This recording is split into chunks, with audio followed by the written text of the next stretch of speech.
जय श्री राधे। अज्ञानतिमिरन्धस्य ज्ञानाञ्जनेन शलाकया चक्षुरुन्मीलितं येन तस्मै श्रीगुरुवे नमः।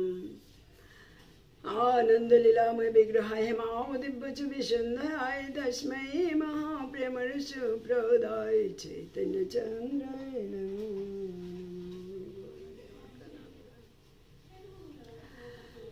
এখন আমি চৈতন্য চরিতামৃতের মধ্যলীলার দশম পরিচ্ছেদ থেকে পাঠ করছি।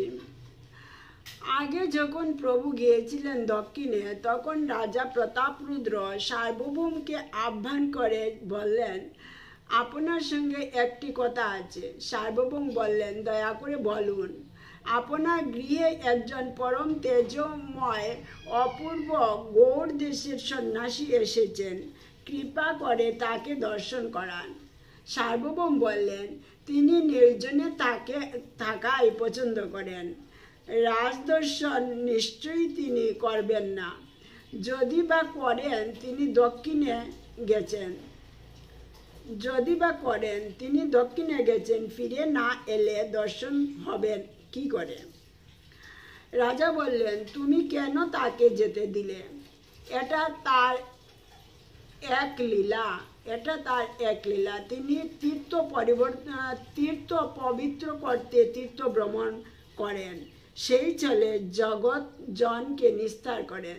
তিনি স্বতন্ত্র ঈশ্বর, তাতে কোনো সন্দেহ নেই। এবারে তিনি এলে আপনাকে দর্শন করাবার চেষ্টা করব।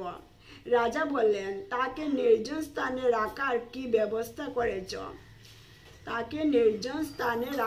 ব্যবস্থা করেছ? আমি এখনো কিছু স্থির করিনি। তুমি তাকে কাশী মিশ্রের গৃহে রাখো, এটি পরম নির্জন স্থান।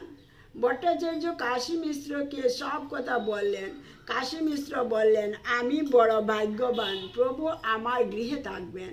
কিছুদিন পরে প্রভু এলেন, দক্ষিণ ভ্রমণ শেষ করেন।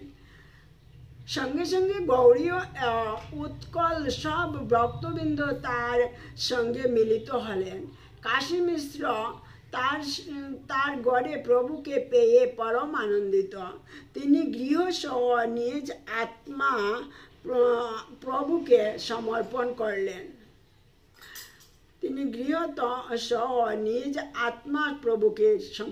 করলেন। প্রভু তাকে চতুর্ভুজ মূর্তি দেখালেন। ইতিমধ্যে সব ভক্তবৃন্দ এলেন প্রভু দর্শনে। জনার্দন, কৃষ্ণদাস, শিখি, মাহিতি,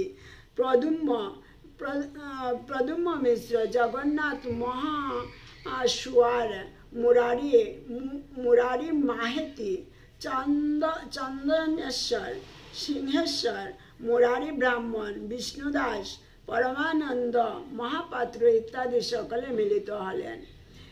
একদিন এলেন 4 পুত্র নিয়ে রায় ভবানন্দ। তার জ্যেষ্ঠ পুত্রই রায় রামানন্দ। প্রভু তাকে রামানন্দের বিষয়ে সব বললেন এবং তিনি সত্বর আসবেন তা জানালেন। প্রভু বললেন, তুমি পাণ্ডু, তোমার স্ত্রী কুন্তী, তোমার 5 পুত্র পঞ্চপাণ্ডব, তোমরা জন্মে জন্মে আমার কিঙ্কর। প্রভুর নীলাচল আগমনের খবর তারপর পৌঁছানো হল নবদ্বীপে। ওই সংবাদ সচিমাও ভক্তগণের